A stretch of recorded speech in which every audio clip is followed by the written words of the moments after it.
Gunón. Bueno, aquí estamos con Jaime Bond, James Bond, con las películas de los años 70. En un primer vídeo comentamos acerca del origen de la saga, en tanto en las películas de los años 60 ponen los cimientos acerca de la saga de este interesante agente secreto escocés y, por el momento, británico, en el traje a medida hecho a Sir Sean Connery.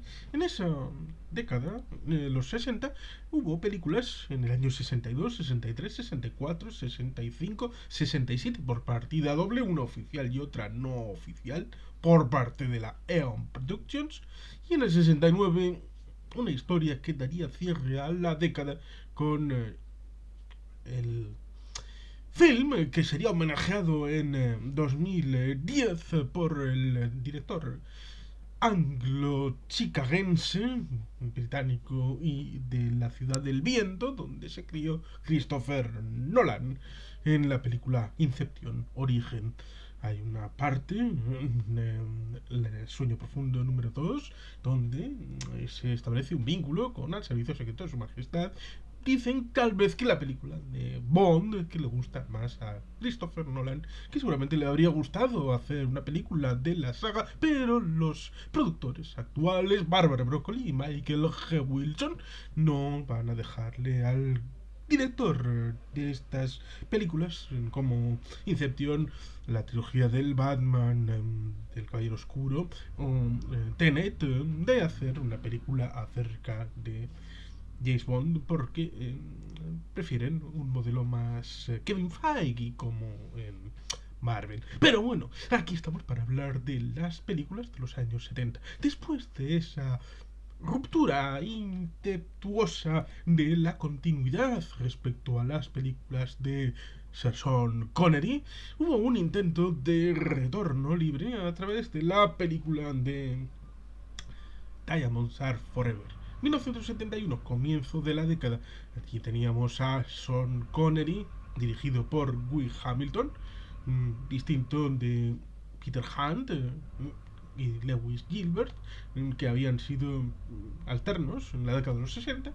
Y aquí iniciamos una trilogía de películas por Guy Hamilton.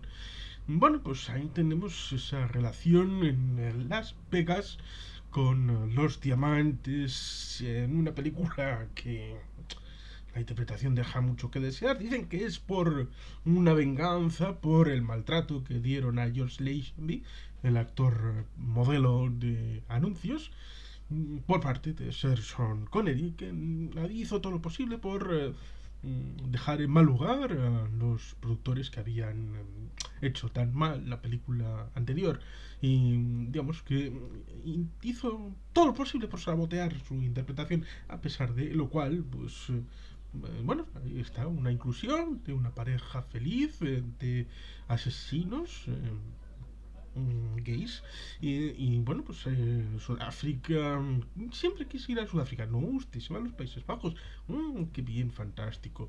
Ahí aparecen los Overcraft, una película disfrutable, o por lo menos a mí me gusta la película ahí con las películas James Bond ahí, pues aparece Sammy Davis Jr., lo cual es curioso porque luego no aparece Elvis. ¿Qué estaba haciendo Elvis si todavía no había muerto? Bueno, dicen que todavía no ha muerto en este momento, en 2022, que está un viejito con sus nietecitos. Pero bueno, eso sería ciencia ficción o no. Ay, ¿quién está muerto en Graceland? Bueno, en caso es que en el Rat Pack aparece en una revista, en una parte, Sammy Davis Jr. También estaba en el Rat Pack. Dean Martin, Frank Sinatra, ese mundillo de esas Las Vegas a las que va a visitar esta historia, en la que, bueno, pues Strablo Boffel intenta controlar el mundo a través de un supuesto pacifismo, pero para evidentemente él tener el control de todo. Mangonea a un profesor por la paz y ha secuestrado a un millonetti, que es dueño de unas instalaciones por el medio oeste de los Estados Unidos y en Las Vegas, con un hotel que se llama Hotel Casino White House, porque el apellido del señor es el señor White, Willard White. Me parece evidentemente el señor agente de la CIA, el amigo Felix Leiter. Y bueno, pues ahí termina la aparición de Sean Connery en las películas oficiales de la Eon. Pero se diferencia de las producciones anteriores. Ya es como un origen a las películas que vendrán a continuación de Sir Roger Moore, un actor que había podido participar antes, pero participaba en El Santo, una serie de éxito. Cogían actores, sobre todo después del desenganche de Sir Sean Connery, actores que fueran más conocidos después como actores de James Bond, es decir, que el personaje fuera más famoso que la carrera previa de los actores.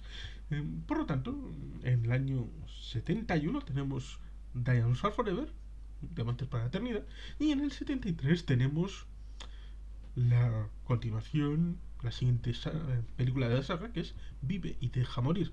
Lo cual es curioso porque en Goldfinger, al inicio, cuando le van a poner el brochito de oro a la actriz que hace de amante circunstancial de el personaje de Gerfrobe y de James Bond también oportunamente esa jugada de cartas que mirando, no mirando, y le dice hay dos cosas que no podrían permitirse, un champán por encima de los menos 2 grados y escuchar a los Beatles sin taparse los oídos. Pues aquí la canción principal, Jamaica mediante, bueno, pues es de Paul McCartney, líder de los Beatles. Vive y deja morir con Roger Moore introduciéndose en el personaje, Nueva York, Nueva Orleans, Estados Unidos, lo cual es curioso porque pareciera que en esta década de los 70 tenemos esas ideas. Pero en la primera, en principio era demasiado así fantasiosa porque satélites, la guerra, estas cosas de destruir el mundo, destruir Washington y Moscú, algo ya que ha ido increciendo porque en la década de los 60 habíamos tenido los ámbitos del espacio, solo se vive dos veces, habíamos tenido armas nucleares, habíamos tenido unos elementos grandilocuentes, una década convulsa, y todavía más en el 71, pero con el 73 quieren bajar a tierra a James Bond.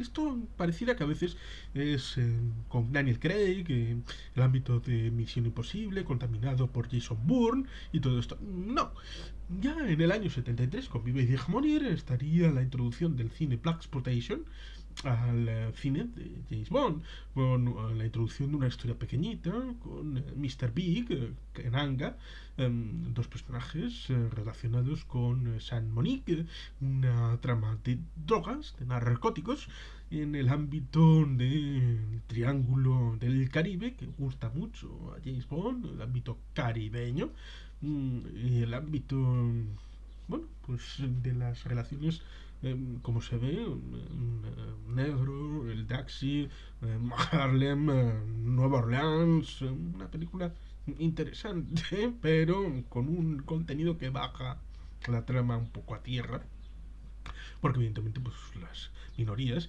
ya sean los hispanos o los negros, estaban vinculados al tema del tráfico de drogas, por lo menos en la psicología de las masas. Después la sobre representación de estas dos minorías en la cárcel a la hora de tener mayor proporción respecto a los presos que en la población general. Pero bueno, pues ahí está la película Viva y deja morir.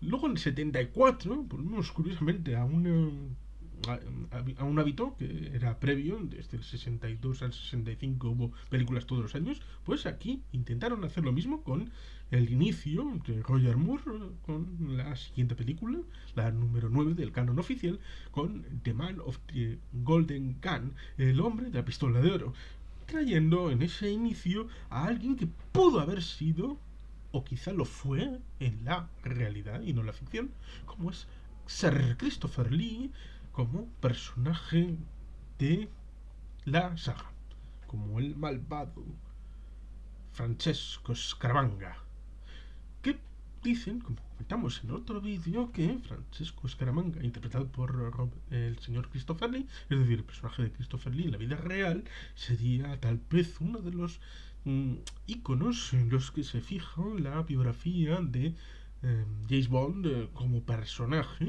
a la hora de ser una persona, un intérprete británico que participó en la guerra de invierno como voluntario, luego en la Segunda Guerra Mundial, y, por ejemplo en la película de El Señor de los Anillos, en la segunda parte en la que su personaje muere, digamos que le recomendó al señor Peter Jackson cómo debía hacerse una muerte bien, porque si a uno le meten por detrás un cuchillo, pues evidentemente no tiene aire suficiente en los pulmones para gritar, con lo cual es un gesto mudo.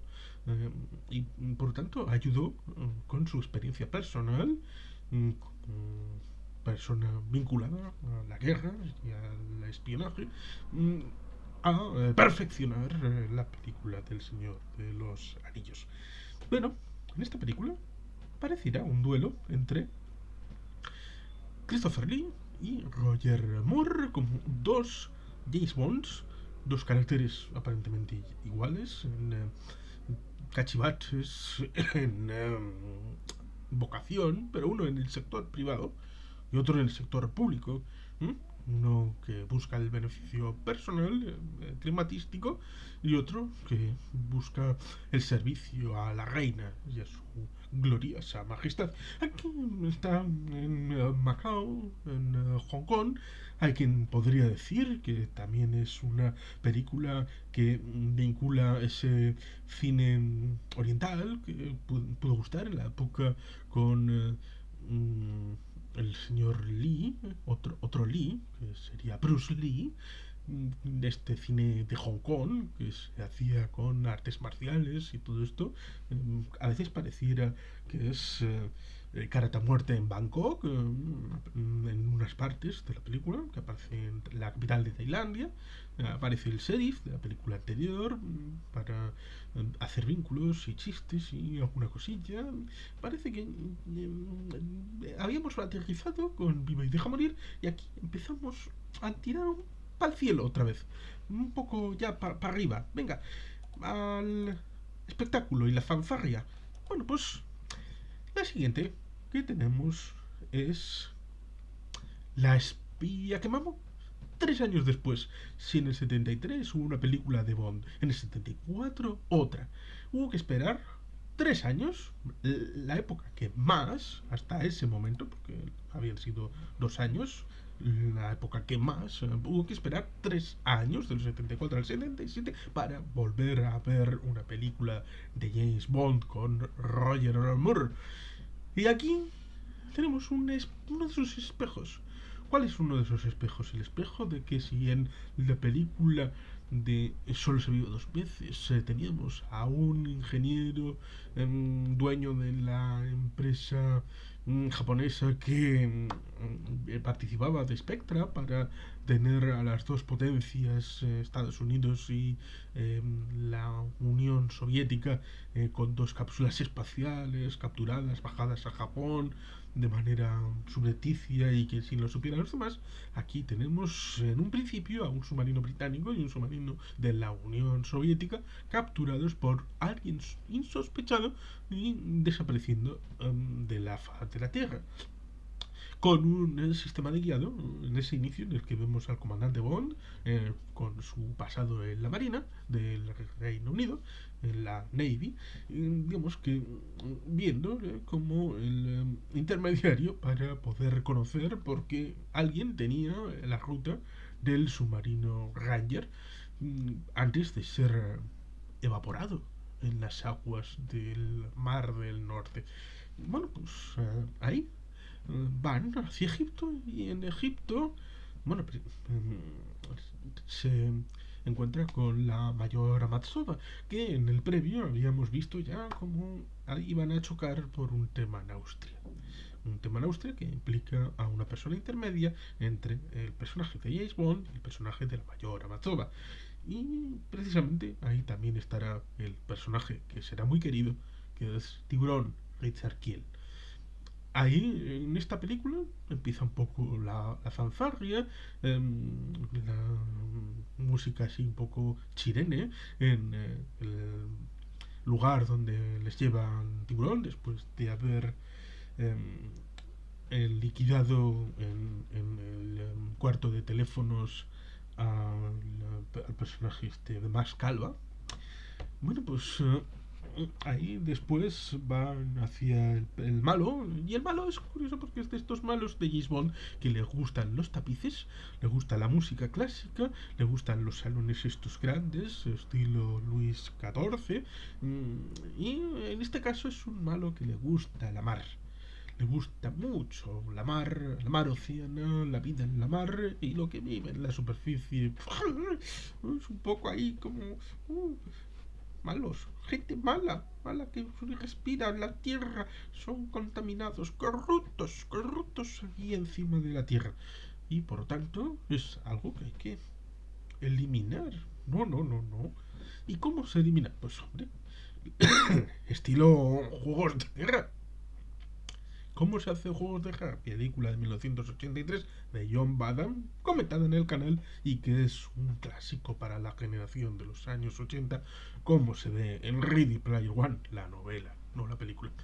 Pues ahí tenemos el asunto de que alguien dispara al otro, el otro responde y se lía parda y la superficie catapum chimpum al carajo se fue. Y solamente sobreviven los que estén en otro ámbito. Aunque no sé si sobrevivirían mucho los que viven debajo de la tierra. Vete a saber. Esa es la idea. Y ahí tiene que intervenir la mayora Matsuma y el personaje de James Bond. Evidentemente, en la isla de Sardinia, de Cerdeña. Y bueno, pues ahí está el personaje de la chica del helicóptero. Y por supuesto está el glorioso Lotus. Sí, el personaje de James Bond está vinculado a la Aston Martin, que es un clásico de toda la vida de la saga. Pero, hombre, el Lotus, el que va por debajo del agua, cuando hay un personaje de ella, de la Mayora Matsuma, que está alucinando porque va por el malecón ahí y salta y va al agua y le falta el aire, ahí sorprendente. Pero después también, al salir, es un homenaje. Es una película del año 1977 y en el año 75, en verano, hubo un blockbuster, uno de los que fundaron la palabra blockbuster, como es Tiburón de Steven Spielberg. Y precisamente la salida del mar del Lotus es muy cercana a la idea de un ataque de un tiburón a la playa. Pero bueno, estas cosas igual son imaginaciones mías. Y ahí tenemos ese final en el que nos avanzan que después de la espía que mamó, ¿m? Tendríamos solo para tus ojos. Fin, pone el estilo clásico, es fin de la película la, de la espía que mamó, ¿m? de Spy Who Loved Me, cosa que es curioso porque en la novela es distinto y el no definido género de Spy Who Loved Me no establece la vinculación de si es él o ella y quién espió a quién y quién amó a quién. Bueno, pues en castellano se tradujo directamente como la espía que mamó, es decir, que se pone el centro en el personaje de James Bond y la espía sería ella. Ella le amó a él. Y se pone, volverá, James Bond volverá en For Your Eyes Only. Pero algo pasó que hubo una película entre medias que sorpresivamente apareció en el panorama. Y esa fue Moonraker. Moonraker está basada en una novela de Sir Ian Fleming, pero evidentemente está cambiada del cabo al rabo, salvo 4 tonterías como el nombre de Hugo Drax y el personaje del malo, que es ese, y la Moonraker y una nave espacial y todo esto. Evidentemente, la clave para poner en medio de esa película es Star Wars. Star Wars vinculado con James Bond. Sí, sí, sí. Y ahí tendríamos la solución a la clave. Porque Star Wars impactó tanto que, por ejemplo, el año siguiente, en el año 78, hizo nacer una serie para televisión en principio, Starship Galáctica, estrella de combate, que luego, en 2002, con Edward James Olmos, tendrá una revisión como serie de televisión también, eh, con el comandante Adama, ¿no? Ahí estaban los actores que habían hecho televisión en aquella época, como era el personaje del equipo A, el Guaperas, y el patriarca de los Cartwright de Bonanza. Pero bueno, no estamos hablando ni de Galáctica ni de Star Wars, sino de James Bond. Y James Bond en las novelas, curiosamente, tenía una historia en el espacio, que era Moonraker, y dijeron, el público quiere más de esto. Quiere esto y vamos a metérselo inmediatamente. Y por lo tanto, cogieron la novela de Moonraker y dijeron, esta va en orden inmediatamente después. ¿Que les hemos prometido For Your Eyes Only? No. En el 79 veremos Moonraker. Y lo que había sido ya un increscendo en el ámbito de la fanfarria y de el chascarrillo, la broma, y el actor James Bond, Roger Moore, como un elemento un poco circense, incluso en algún sonidillo se oía el circo, en esta Moonraker ya cuando abren los títulos de crédito, que es curioso porque en la tercera de Batman, el Caballero Oscuro, la leyenda renace, en el personaje del ingeniero está también en un avión y lo sacan de mala manera y acaban por muy calcada, curiosamente, al inicio de esta Moonraker. Ahí con el personaje de James Bond, el personaje de Tiburón, que curiosamente cae sin un paracaídas y acaba cayendo, sí, en un circo. Y a partir de ahí, la cosa va increciendo hasta lanzar a James Bond al espacio exterior. Por eso, esta década es la década de la progresión, de la fanfarria, de ir desde, dejamos al lado Diamonds Are Forever, me dejó morir el nombre de la pistola de oro y luego ya creciendo con otra vez dos elementos para ser incorporados por Spectra, por Extra Blofeld, que estaría ahí en la espía Kimamo, y luego Moonraker ahí con fuegos artificiales, una estación espacial y con una fuerza espacial de los Estados Unidos que en el siglo XXI todavía oficialmente no está incorporada porque incluso los Space Shuttles han sido retirados del servicio. Aquí es curioso, hay una cosa que me escamaba bastante cuando veía las películas de más joven, y era que las Moonraker todas llevaban el nombre Moonraker, como si fuera el nombre de marca, y yo recordando el Columbia, el Endeavour, todos estos elementos, el original, el Enterprise, que fue el módulo de pruebas, todos tenían un nombre. Todos los navíos espaciales de los Estados Unidos tenían un nombre. Y aquí todas llevaban el nombre de marca de Moonraker. Lo mismo que, evidentemente, las copias espiadas, porque eso también merecería una película. Cómo lograron los soviéticos las marcas de la Space Shuttle para hacer sus propios proyectos. Lo mismo que el Concorde soviético también fue espiado en el Salón de París de la aviación y en un momento dado pudo aparecer. Bueno, pues también sería interesante entender cómo ese diseño que de Drax, todas las naves se llaman Moonraker, la Moonraker 1, la 2, la 3, la 4, la 5 y la 6. Tampoco entiendo del todo ese asunto de que tenía un defecto de fábrica y tuvieron que devolverla, de recuperarla, Tal vez porque iban a despelar el pastel, o vete a saber que no lo he entendido nunca.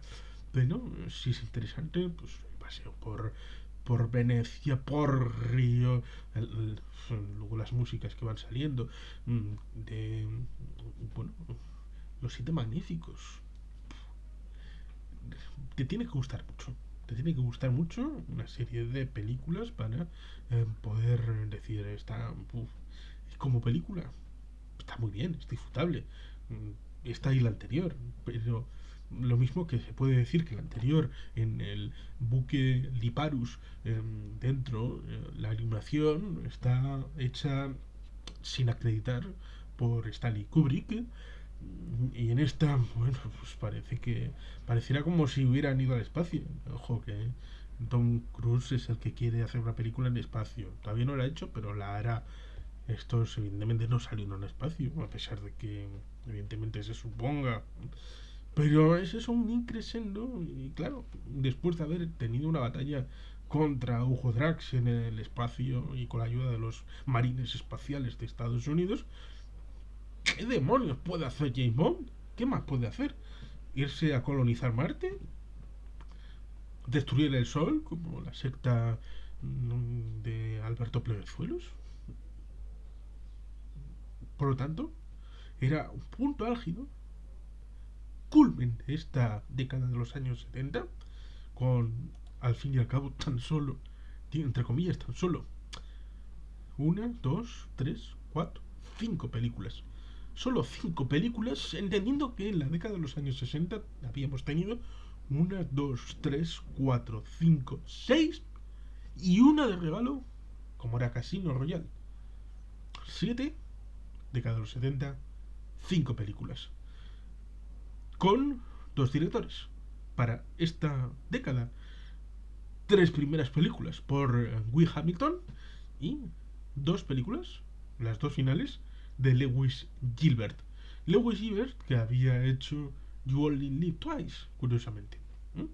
Por lo tanto, aquí ya de las naves espaciales está dirigida por Lewis Gilbert y La espía que mamó con submarinos está dirigida por él.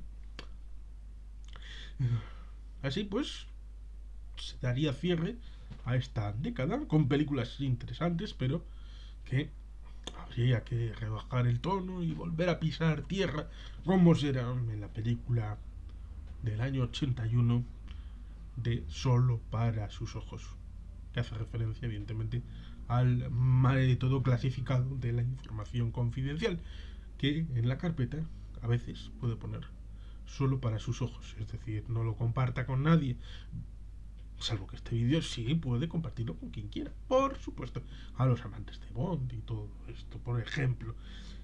Es, por lo tanto, una década interesante, con conceptos de la época, de las circunstancias que se vivían en estas películas de James Bond, y adecuadas para los fans y muy entretenidas. Y luego, pues, los años 80 vendrán con más películas de Bond. Pero de mientras, disfrutar estas producciones que evidentemente, pues por ejemplo, están en la plataforma Amazon Prime Video, después de que la distribuidora Eon Production distribuía a través de Metro Goldwyn Mayer, que fueron incorporados todos los productos a Amazon Prime Video, y ahí estoy revisando porque ya las había visto varias veces y en múltiples partes de mi vida estas películas de James Bond, incluso para haberlas comprado en su momento en una colección que hubo con el sistema VHS, y luego también las compré en DVD. Por lo tanto, digamos que soy poquito fan de la saga de James Bond. En cualquier caso, recomendado. Década de los años 70, 5 films entretenidos, un increscendo que al final hubo que pinchar el globo porque ya no se podía crecer más. Y se comienza una nueva década, la de los años 80, desde un nuevo comienzo, a pesar de que sea con el mismo actor con el que terminamos la década de los años 80. Y sin más, es que recasco, agur berbat, Betty Gelpien.